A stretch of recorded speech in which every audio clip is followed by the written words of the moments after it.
Hello mga kababayan, magandang gabi sa inyo. Magandang umaga saan man kayong sulok ng mundo. At ito po ang sports edition ng inyong host na si Riddler At co-host na Sensitive Bear. para sa Usap Tayo. Ayan. So ano nga ba ang pag-uusapan natin? Dahil NBA season na, Mhm. ating pag-usapan ang isang inaabangan na player na si Victor Wembanyama. Yan, si Victor Wembanyama ay isa sa mga prospect na maging MVP.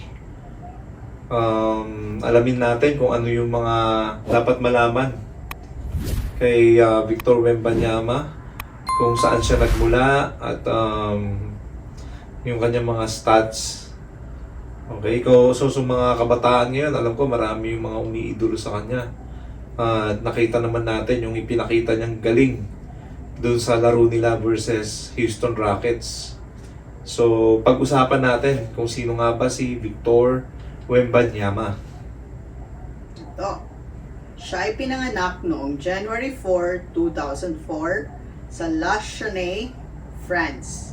Kaya 19 years old pa lang siya ngayon, ha? Take note of that. Isa siyang French professional basketball player na for San Antonio Spurs. Selected first overall by Spurs in the 2023 NBA Draft. Ito naman ang measurements niya. Ang Okay. height niya is 7 feet 4 inches. Weight 210 pounds. At ang kanyang wingspan yung ganito from one tip to another tip, ganyan, 8 feet. Talaga, mas matangkad pa yung wingspan niya kaysa sa height niya. Oo.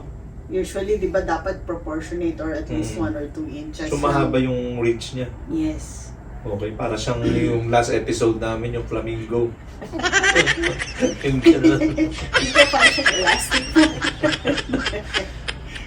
Pero nakita ko kung paano siya maglaro, no? Yung height niya na 7'3". Tied sila for tallest active NBA player. Ito si Boban Marjanovic. Okay, si Boban Marjanovic, na player siya ng Dallas Mavericks. Pero lumipat na yata siya ngayon. Oo. So ano pa ba ang dapat nating malaman kay Victor Wembanyama? Ayan. Nag-umpisa siya ng kanyang professional career noong 2019 sa Nanterre 92 of the LNB Pro A. Yun yung Professional National Basketball League ng France. So 2019 nung nag-start siya daw. So that's only 15 years old. Noong 2021, nalipat naman siya sa team na Asvel. And nanalo sila sa Pro A title sa only season niya nakasama ang team na yon. French professional basketball team of the city of Villeurbanne, Lyon, France. Yun. Tapos nung 2022-2023 season, sumali siya sa Metropolitans 92 at naging youngest player na nanalo ng MVP ng Pro A. So, kasi nga, di ba, parang ano pa lang siya nun? 18? 18. Bata pa, no? At meron din isa pa siyang nakuhang award, Pro A Best Defender. Okay. Magaling talaga siya sa Sa depensa. magharang. Yung height niya, saka yung reach niya na yun talagang galing siya sa mga blocks. Meron pa siyang mga ibang awards. LNB All-Star, 2 beses.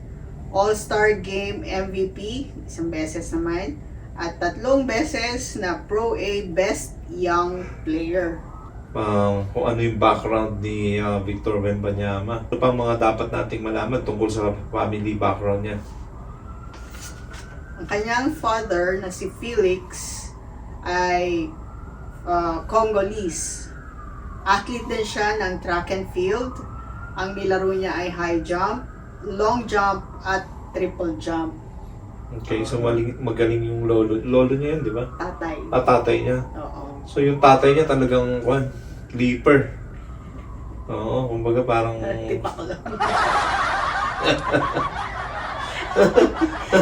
Ang height ng tatay niya ay 6 feet 6 inches.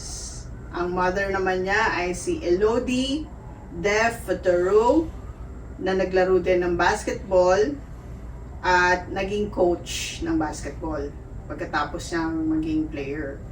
So ang height naman ng mother niya is 6 feet 3 inches. Ang ate niya rin na si Eve ay naglalaro din ng professional basketball sa France. At ang kanilang batang kapatid na si Oscar ay naglalaro ng basketball and handball at youth level. So bata pa yung bunso nila. So, ang kanyang lolo na si Michel de Fatero ay sa mother side ay naglaro din ng professional basketball. Pati na rin ang kanyang lola na si Marie Christine also played basketball. Sa mother side din ito. So more on mother side ang basketball. Sa father side naman ang yung mga jump. Talong-talong. Mga jumping yun, di ba? Naglaro siya. Una siyang naglaro noon ng football. So yun muna ang una niyang nilaro, football.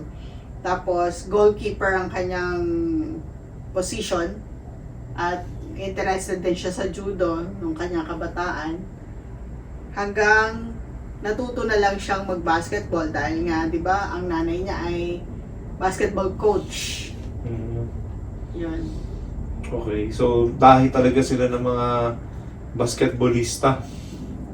At maaga siyang natuto. Maaga siya natuto, yun ang kwento habang bata pa. So yung mga magulang dyan, lalo na dyan sa Pilipinas, i-engage nyo yung mga anak sa mga ganitong klase ng sports. Kasi, di ba, yan naman ang number 1 sa Pilipinas eh.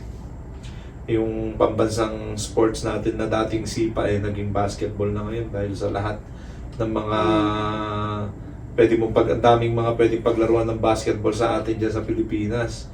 So, imbis na naglalaro ng mga yung cellphone, yung mga ML, paglaruin nyo na lang sila ng basketball. Oo nga. Malay nyo, ma-discover sila sa mga tawag dito yung national, yung Philippine Basketball Association. Kasi habang bata pa, maganda pagka natitrain mo na yung anak mo eh. Di ba dati, ewan ko lang kung meron pa rin ngayon. Ano? Alala mo yung pag summer, merong Milo sports training, yung basketball training. Oo, naalala ko ito sa Baguio nun. Tinuturuan silang mag-dribble. Summer camp yun. Oo. Ewan ko lang, siguro ngayon meron pa rin. Kumbaga kasi dami ng sports ngayon eh. Pati yung paglalaro ng ML. Maraming mga e-sports naman ang tawag doon. Oo, e-sports. So yung imbis na nagba-basketball, mas inuuna na nila ngayon yung puro ML na yung ginagawa, no? Hindi kaya lumalaki yung mga thumb. Ang nakakalungkot, nagpupuyat pa sila dahil lang sa ML. Dati nung kabataan namin, pagka dumilim na, wala na. Uwi na, tapos pahinga na, tapos nanonood ka na lang ng mga TV. And then may time na talagang, siyempre, makaluma kami. So sasabihin ng lolo ko noon yan, matulog na kayo ng maaga. Tapos bukas, yan, maaga kami nagigising para maglaro ng basketball. So, active talaga. Oo, proactive talaga noon. Ngayon, hindi na proactive na sa paglalaro ng ML. Paglalaro ng ML at saka katitingin sa cellphone. So, yung nasira yung mga mata ng mga kabataan natin. Yun pa yung isa na parang imbis na dati malalakas ang mata ng mga bata. Aminin ko, nasira din yung mata ko dyan. Kakalaro ng mga video games. Iba pa nga nun eh. Siyempre, bago ako mag-basketball, naglalaro muna ako ng mga basketball na laro. Saka ako ina-apply dun sa paglalaro ng basketball. Pa-practice mo muna sa... Natitignan ko, siyempre noon maganda na rin naman yung mga graphics nun, saka syempre, kung ang sino yung idolo mo, papanuurin mo talaga sa TV, yung mga galaw. Ganon. So, Sino ginagaya mo nun? ha? Sino ginagaya mo? Yung double. Akala ko yung Carabao. Yung Carabao, yung nanunuwag, yan.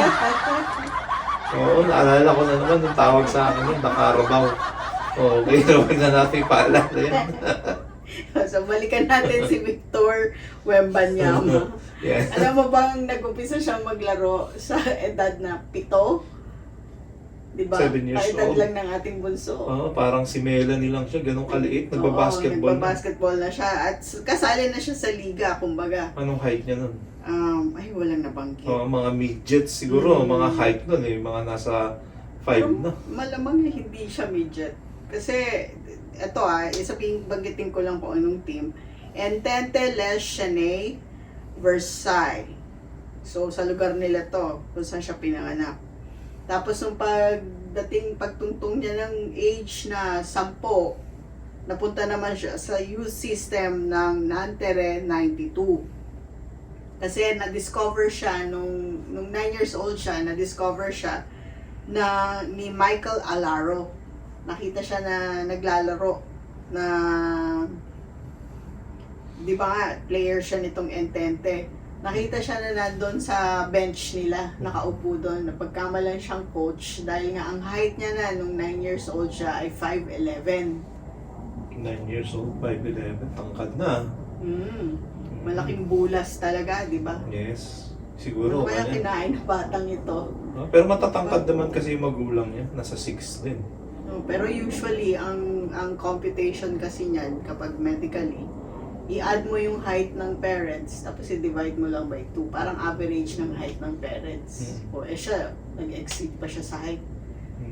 Nung kabataan natin noon, naalala mo may mga pinapainom na yung growth balls. Growth balls, ano ba yun? Ay, naalala ko tuloy yung mothballs. Baka kaya hindi ako lumaki kasi nga, yung mothballs. Ako yun, nakakaliit yun. Kaya hindi ako tumangkad. Yung bilog na puti, nilalagay sa mga Sa damit. aparador. Eh, gusto ko nga. Talaga, nakain mo yun? Hindi ko kinain. Ay, kala ko Inamoy ginagaya mo lang. si Darna. Inamoy ko lang.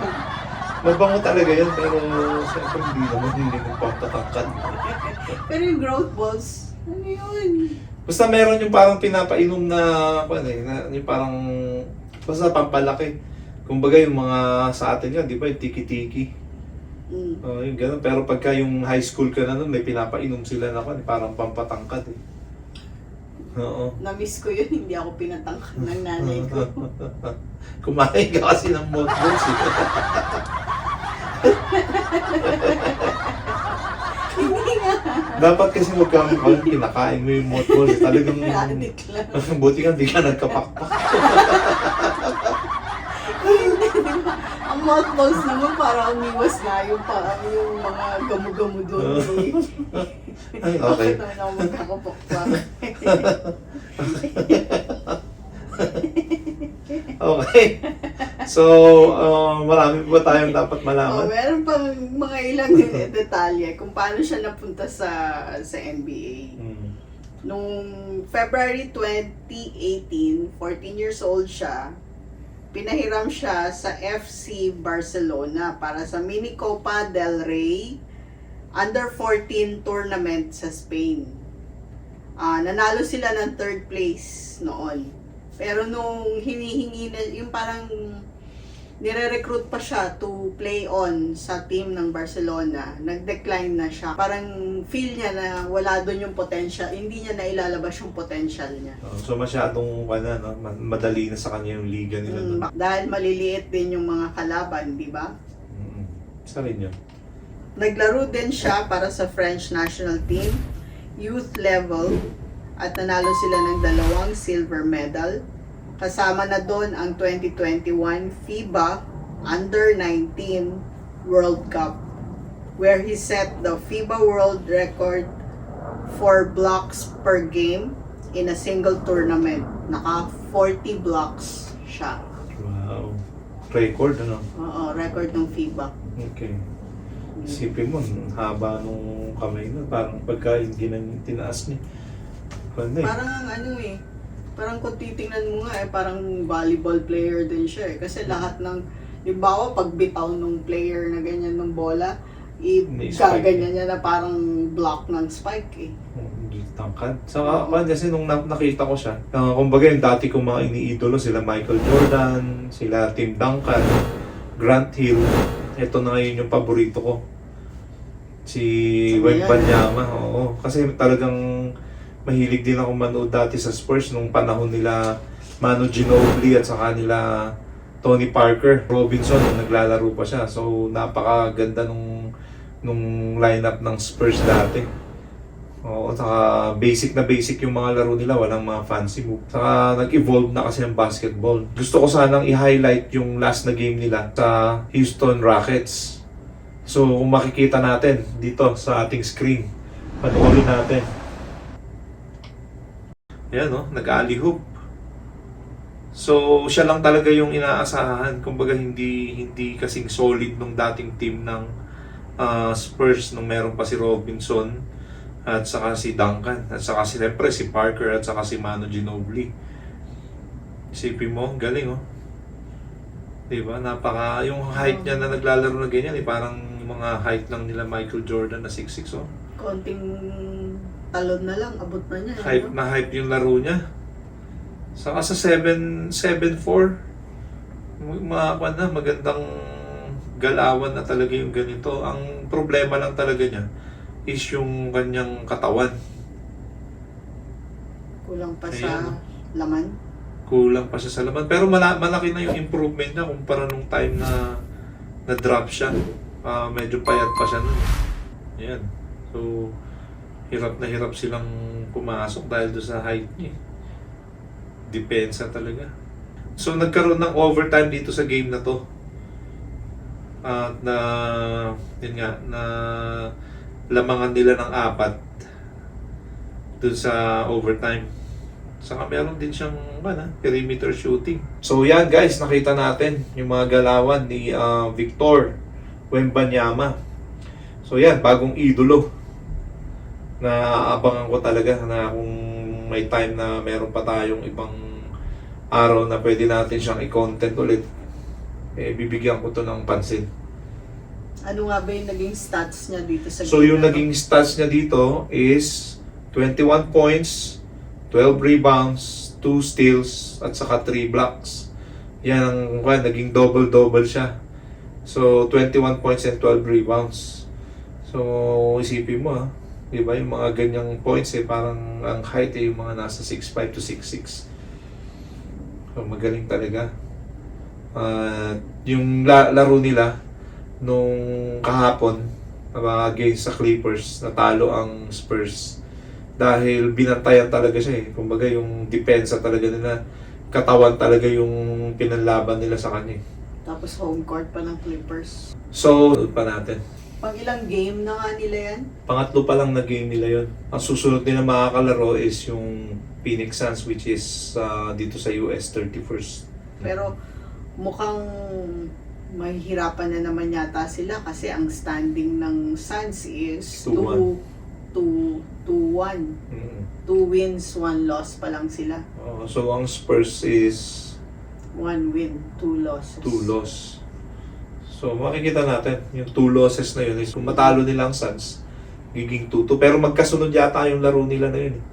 Suns tapos Suns ulit. Oo. Oo. Ganun ba yun? Akala ko isang beses mo lang Hindi. makakaharap yung... Meron yung talagang minsan nagkakaroon ng sila yung nakalaban mo tapos susunod sila ulit. Ganun ang liga minsan. So yan nga. So good luck sa ating star player na si Victor Wembanyama. Yan ang aabangan natin sa mga kabataan na umiidolo sa kanya. Yan, suportahan natin si Victor Wembanyama para at least kung nakikita niya na maraming tumatangkilik sa kanya, umiidolo, magbo-boost din yan. Yung kanyang moral, lalakas yung kanyang kumpiyansa. Yung nga, sa mga liga-liga na nga lang, pagka naglalaro kayo sa mga inter-barangay, tapos ang daming mga umiidolo sa'yo dun nagbo-boost na talaga yung confidence mo na kailangan galingan ko. Ganun. Okay? So hanggang dito na lang po kami mga kababayan. Lagi po kayong mag-iingat at yun, congratulations din sa mga nanalong mga official sa mga barangay natin. Panatiliin natin na sana maayos ang ating mga barangay at magsama-sama na tayong mga Pilipino. At yung mga SK, yung mga project, yan, sana unahin nyo. Hindi yung dahil na iluklok kayo dyan sa pwesto makakalimutan nyo na yung mga obligasyon nyo. At isipin nyo yung pagbabago. Maraming salamat po. At sana wag nyo kalimutang mag-like, share, and subscribe. Okay? So again, ito po ang inyong host na si Riddler. At Sensitive Bear. Hanggang dito na lamang po kami. At sana makasama na naman namin kayo sa uulitin. And see you again on the next vlogging. Good night.